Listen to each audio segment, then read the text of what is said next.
Hi, it's broken again. This is my 2003 Land Cruiser Amazon 100 series. We call it the Amazon here in the UK. This is the biggest Land Cruiser you can buy here in the UK. Mine's in Scotland and it constantly breaks. I've had a lot of work to do on the aircon over the 3 or 4 years that I've had this car, and it looks like it's gone wrong again. This time I suspect the aircon compressor, but let's try and test some of the simple stuff first before I start throwing money at it. First things first, let me show you the problem. Or the symptom of the problem would be a fairer thing to say. So when I start this bad boy up, all right, when I turn this on, you're going to hear the aircon scream as if it's the end of the world. That is a deeply unpleasant experience for anyone in a 1 mile radius, oh Jesus, of this car. We've got some basic tests to perform. Basic test number 1 is to give the front of the compressor a little dunk. Nope, not that, not that. I'd better turn it off before my neighbours call the police or something. Oh my goodness, the panic that creates. I'm pretty sure it's the aircon compressor, but simple things first. I'm going to see if there's any mileage in changing. Ooh, that doesn't look very stable. It's got a bit of a wobble.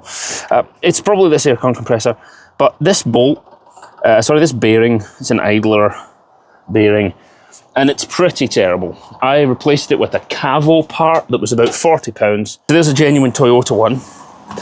Pulley assembly, idle pulley assembly. So rather than having this Cavo aftermarket one, which in some cases they only last for 6 months, I'm going to put the good stuff on. I actually ordered this from Dubai, from Amayama.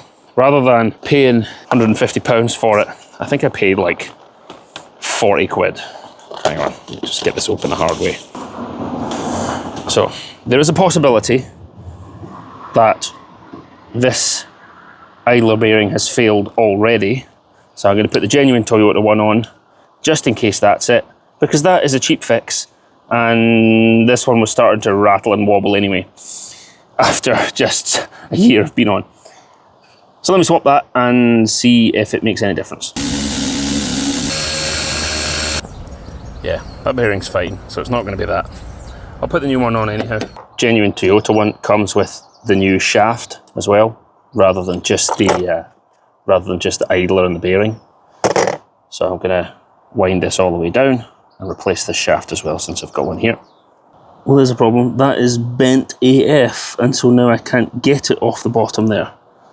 It will neither come nor go. That's a problem. Wonder if I have a spare. Look at it, it's all bent. I'll have to order a replacement bolt and wait. So for now, I'm just gonna have to stick it back on as is. Not ideal. At least I can say that every one of these pulleys is moving just fine without any resistance or drama. That bolt's absolutely Donald ducked, so this car's now immobile until I get that replaced. So I've removed the belt, and I'll just run the engine and see if it still makes horrible screeching noises with the belt for the aircon compressor removed. What's the worst that could happen?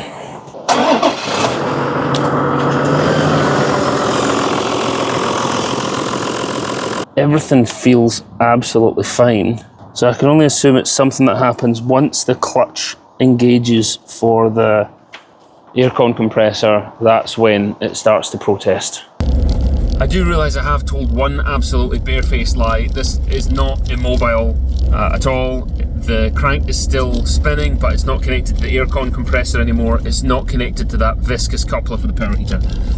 So I'm still mobile. It's very nice, as Big Dave puts it, it's very nice of Toyota to leave those accessory systems separate to the primary drive. Like, it's not connected to the alternator, so I can still run the car. So I'm just heading out now with some stuff for my wife. I've ordered those bolts. It was like £5 for each one of them, so I've just ordered a trio of bolts, and then if anyone else needs one I can send it to them quickly, because it's going to take like 3 weeks for it to get here from the Arab Emirates. Still, another shout out for Amayama. Everything's available if you have the part number and you're willing to wait.